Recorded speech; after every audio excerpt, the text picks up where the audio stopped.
સનાતન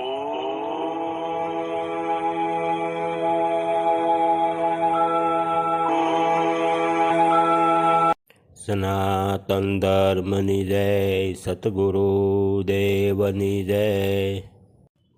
સનાતન ધર્મ એટલે શું? સનાતન ધર્મના અનેક ફાટા છે, આવું પણ આપણે સત્સંગમાં બધે સાંભળીએ છીએ। સત્સંગમાં સાંભળવાથી કોઈ ધર્મ પરિવર્તન થઈ શકતો નથી અને સનાતન ધર્મ કોઈ સાંપ્રદાયિક ધર્મ નથી। સનાતન ધર્મ શાશ્વત ધર્મ છે અને મૂળ ધર્મ સનાતન ધર્મ છે। ધર્મ અનેક પ્રકારના છે, સનાતન ધર્મ, હિન્દુ ધર્મ, ખાલી ધર્મ અને સાંપ્રદાયિક ધર્મ। તો ધર્મ ધર્મ જ હોય અને સાંપ્રદાયિક ધર્મ એ સાંપ્રદાયિક ધર્મ હોય, એ સનાતન ધર્મ ન હોય। અને સનાતન ધર્મ મૂળ આદિ મૂળ છે અને સનાતન એટલે શાશ્વત થાય, સનાતન એટલે આત્મા પણ થઈ શકે। અને સનાતન એક આપણા દેહને પણ કહી શકાય। દરેક જીવ માત્ર જેની પાસે શરીર છે 5 તત્વનું, એ બધા જ સનાતની ગણાય। 5 તત્વ અને એક ચેતન તત્વ રૂપી આત્મા 6 તત્વ ભેગા થઈને એક તન બન્યું છે, એટલે આને તન કહેવામાં આવે છે। એટલે આને સનાતન, સનો એક બન્યો એટલે દરેક દેહને પણ સનાતન કહેવામાં આવે છે। 5 તત્વ, એક ચેતન તત્વ, આ 6 તત્વ મળી અને એક તત્વરૂપી આ દેહ બન્યો છે, એટલે જ આને સનાતન કહેવામાં આવે। સનાતન એટલે સનો એક, તન કહેતા એક પણ થાય ને તન કહેતા આપણું દેહ થાય, એટલે જ આ દેહને સનાતન ધર્મ કહેવામાં આવે છે।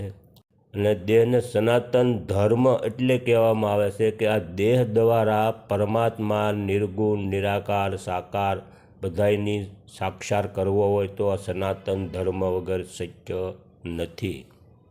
જેને હરિ પામવા છે, જેને પરમાત્માની પ્રાપ્તિ કરવી છે, એ સનાતન વગર શક્ય નથી। સનાતન ધર્મના મૂળ પાસા પણ એક સાધના છે, અભ્યાસ કરવો પડે, અનુભવ કરવો પડે। આ સનાતન ધર્મના મુખ્ય માર્ગ છે, યોગ સાધના કરવી, ભક્તિ માર્ગ કરવો, યોગ, ભક્તિ, વૈરાગ્ય, આવા મુખ્ય સનાતન ધર્મના પાસા છે।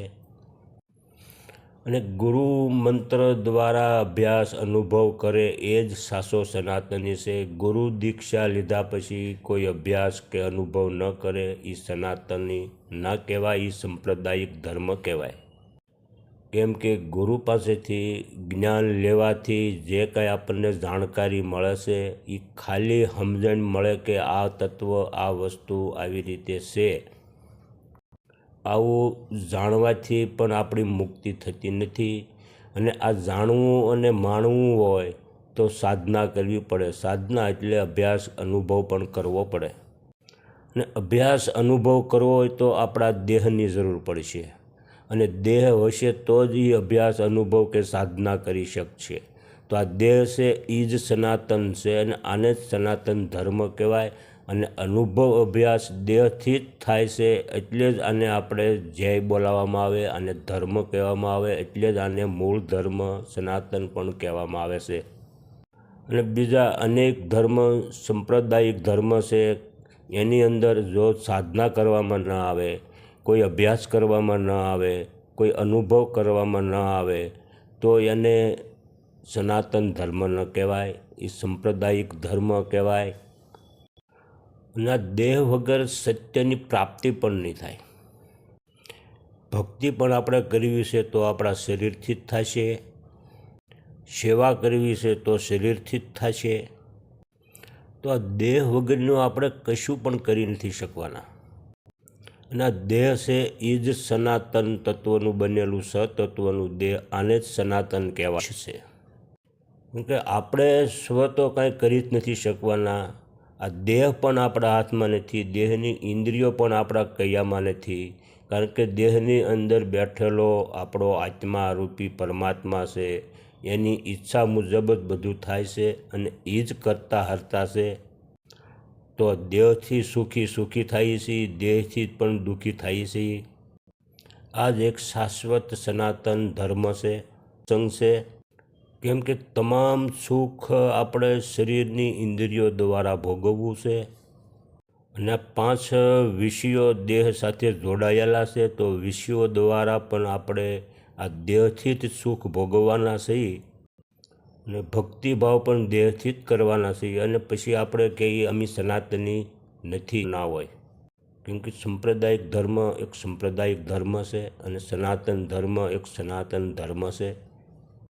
સનાતનમાં પ્રેમ, કરુણા, સત્ય અને સમદ્રષ્ટિ હોય છે. કોઈ નાનો નથી સનાતનમાં. સનાતનમાં કોઈ નાનો મોટો ઊંચ નીચ નથી હોતો.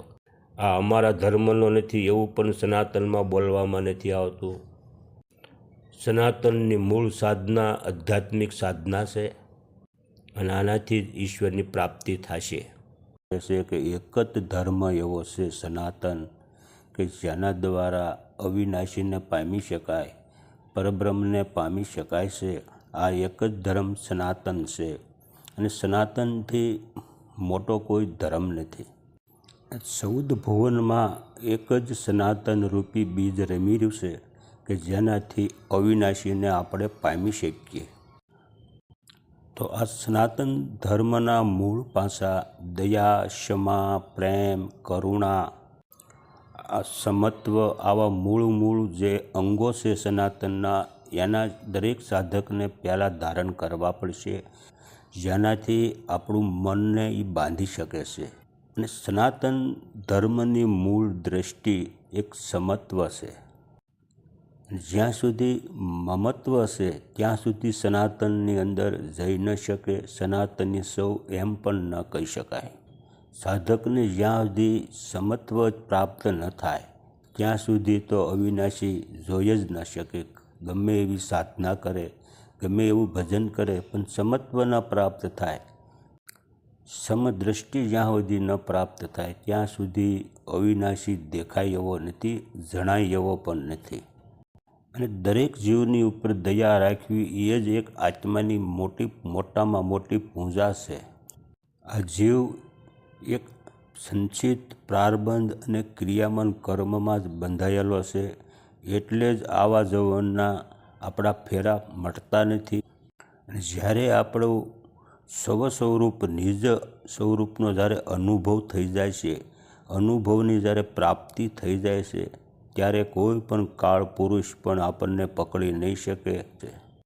અને આ સનાતનના માર્ગ ઉપર ચાલવા માટે અભ્યાસ, આચરણ, ત્યાગ, વૈરાગ પણ ધારણ કરવા પડશે. સ્વસ્વરૂપ પણ ધારણ કરવું પડશે. સતગુરુ ભગવાન કી જય. દરેકને પ્રણામ.